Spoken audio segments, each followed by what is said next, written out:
اللہ کے ولی کی شان کیا ہوا کرتی ہے، اللہ کے ولی کا مرتبہ کیا ہوا کرتا ہے۔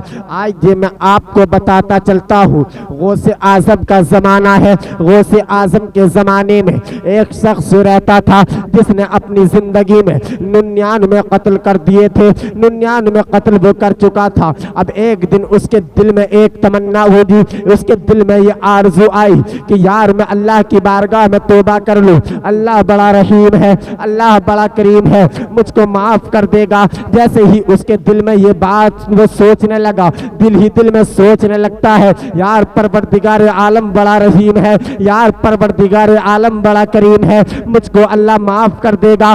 آپ ذرا سوچئے تو صحیح، 99 قتل کر دیے تھے۔ 99 قتل کرنے کے بعد میں سوچ رہا تھا کہ اللہ مجھ کو معاف کر دے گا، اللہ مجھ کو بخش دے گا۔ اللہ اکبر کبیرہ۔ اے میری قوم کے نوجوانوں، ذرا آپ اپنی دل کی تختی پر ہاتھ رکھو اور سوچو تو صحیح۔ اب 99 قتل کر چکا ہے۔ قتل کرنے کے بعد میں اپنی قریب کی مسجد میں پہنچا، جانے کے بعد میں اپنے امام صاحب سے کہنے لگتا ہے اے مولانا صاحب ذرا ایک بات تو بتائیے۔ مولانا صاحب کہتے ہیں بتاؤ کیا بات ہے۔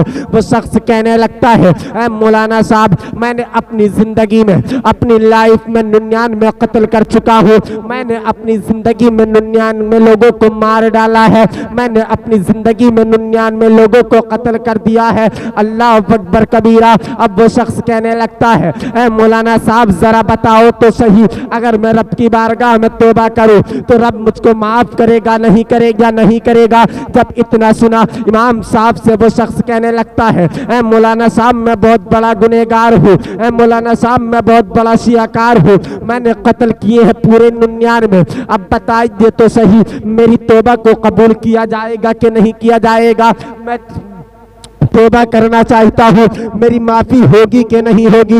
امام صاحب نے جب اتنا سنا ہے، امام صاحب سننے کے بعد میں کہنے لگتے ہیں بڑے عجیب انسان ہو، اپنے دل میں تمنا لے کر یہ آئے ہو اور 99 قتل کر چکے ہو۔ قتل کرنے کے بعد میں دل میں ارادہ یہ بنایا ہے کہ اللہ رب العزت مجھ کو معاف کر دے گا، پروردگار عالم مجھ کو معاف کر دے گا۔ اے شخص ذرا سوچ تو صحیح، 99 لوگوں کو تو نے قتل کر دیا، اب تو تجھ کو رب کعبہ معاف نہیں کر سکتا۔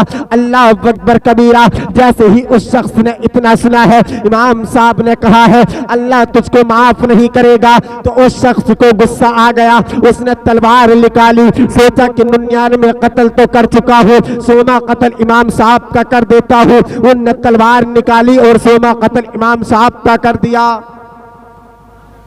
اللہ اکبر کبیرہ۔ 99 قتل گھر سے آیا تھا کر کر۔ اب جب امام صاحب نے کہہ دیا کہ تجھ کو معافی نہیں مل سکتی تو اس کو غصہ آ گیا، اس نے تلوار نکالی، نکالنے کے بعد میں اس کا بھی امام کا بھی قتل کر دیا۔ اب جیسے ہی امام صاحب کا قتل کیا، اللہ اکبر، اپنی قوم کی امام کا قتل کر دیا اور دل میں ارادہ یہ ہے کہ اللہ مجھ کو معاف کر دے گا۔ اللہ اکبر کبیرہ۔ اب وہ جیسے ہی اپنے گھر کو واپس آیا ہے، آنے کے بعد میں سوچنے لگتا ہے یار میں نے 100 قتل مکمل کر دیے ہیں، یار میں نے تو 100 قتل کر چکا ہوں، میں نے 100 قتل کر دیے، اب کس طریقے سے اللہ مجھ کو معاف کرے گا؟ اب کون سا طریقہ ہوگا جس کی وجہ سے پروردگار عالم مجھے معاف کرے گا؟ اب وہ سوچنے لگتا ہے یار میں بھی تو بغداد میں رہتا ہوں اور بغداد کی سرزمین پہ غوث اعظم بھی رہتے ہیں۔ اللہ اکبر کبیرہ۔ وہ سوچنے لگتا ہے اور سوچنے کے بعد میں کہتا ہے میں غوث اعظم کی بارگاہ میں جاتا ہوں، وہاں جانے کے بعد میں غوث اعظم سے کہوں گا کہ آپ میرے لیے دعا کریں، رب کعبہ مجھ کو معاف کر دے، پروردگار عالم مجھ کو معاف کر دے۔ اللہ اکبر کبیرہ۔ یہ دل میں یہ ارادہ بنا کر نکلا، دل میں یہ تمنا لے کر نکلا کہ غوث اعظم کی بارگاہ میں جانے کے بعد میں رب کعبہ مجھ کو معاف کر دے گا۔ جیسے ہی یہ گھر سے نکلا ہے، جیسے ہی آدھے راستے میں پہنچا ہے، پہنچنے کے بعد میں اس شخص کا وہی انتقال ہو گیا۔ اللہ اکبر۔ 100 شخص کا قتل کرنے کے بعد میں اب وہ سوچ رہا تھا کہ رب کعبہ مجھے معاف کر دے، مگر نہیں، رب کعبہ کو کچھ اور ہی منظور تھا۔ اس کا انتقال ہو گیا. جیسے ہی انتقال ہوا ہے اللہ اکبر کبیرہ, اب رحمت کے فرشتے بھی آ گئے, عذاب والے فرشتے بھی آ گئے.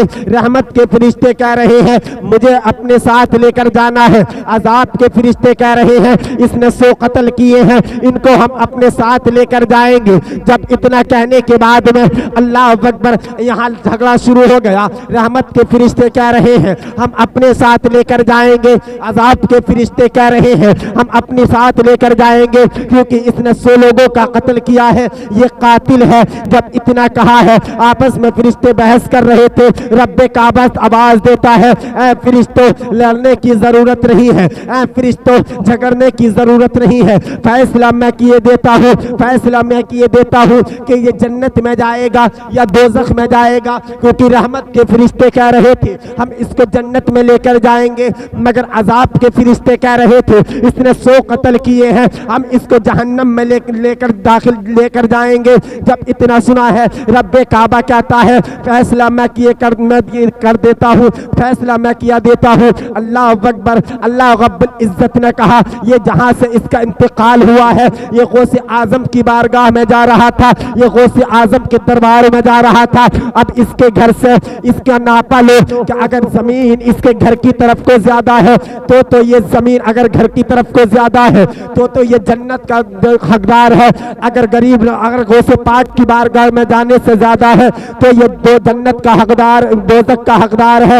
اللہ اکبر کبیرہ. اب زمین کو ناپا گیا, جیسے ہی زمین کو ناپا, پہلی مرتبہ ناپتے ہیں تو زمین برابر آتی ہے, دوسری مرتبہ ناپا تو پھر بھی زمین برابر آئی. غوث اعظم کی بارگاہ کی طرف ناپا گیا تو ادھر بھی برابر آتی ہے, اس کی گھر کی طرف کو ناپا گیا تو بھی برابر آتی ہے. اللہ اکبر کبیرہ. جیسے ہی ناپا تو اللہ رب العزت نے کہا اب تیسری مرتبہ ناپو. اب جیسے ہی تیسری مرتبہ ناپا گیا تو اللہ رب العزت نے زمین کو حکم دے دیا اے زمین یہ جو بندہ ہے اس نے قتل 100 کر دیے ہیں, مگر اس کے دل میں ارادہ یہ تھا کہ غوث اعظم کی بارگاہ میں جاؤں گا.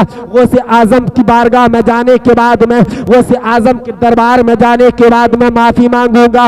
اللہ اکبر. اللہ رب العزت کہتا ہے اے زمین غوث اعظم کی طرف کو تنگ ہو جا اور اس کی طرف اس کے گھر کی طرف کو پھیل جا. جب تیسری مرتبہ فرشتوں نے ناپا ہے تو کیا دیکھتے ہیں اس کے گھر کی طرف کو جب دیکھا ہے تو اس کی گھر کی طرف کو جو زمین تھی وہ زیادہ نظر آئی تھی, اور غوث اعظم کی طرف کو جو دیکھتے ہیں تو غوث اعظم کی طرف وہ زمین کم نظر آئی تھی. تو اللہ رب العزت کہتا ہے اب یہ دوزخ کا حقدار نہیں ہے بلکہ جنت کا حقدار ہے. اے رحمت کے فرشتوں تم لے آؤ اور اس کو جنت میں داخل کر دو. آپ اندازہ لگا سکتے ہیں پورے 100 قتل کرنے کے بعد میں وہ شخص جنت میں جا سکتا ہے. تو ہم تو قاتل نہیں ہیں, ہم تو گنہگار اتنے بڑے بھی نہیں ہیں, ہم نے تو کسی کا زنا بھی نہیں کیا ہے, ہم تو شراب بھی نہیں پیتے ہیں. اگر تم بھی توبہ کرنا چاہتے ہو تو کسی کو نہ کسی کو وسیلہ بنا لو. انہوں نے اس شخص نے غوث اعظم کو وسیلہ بنایا, تبھی تو کسی نے کیا خوب لکھا ہے نگاہ ولی میں وہ تاثیر دیکھی, نگاہ ولی میں وہ تاثیر دیکھی, بدلتی ہزاروں کی تقدیر دیکھی.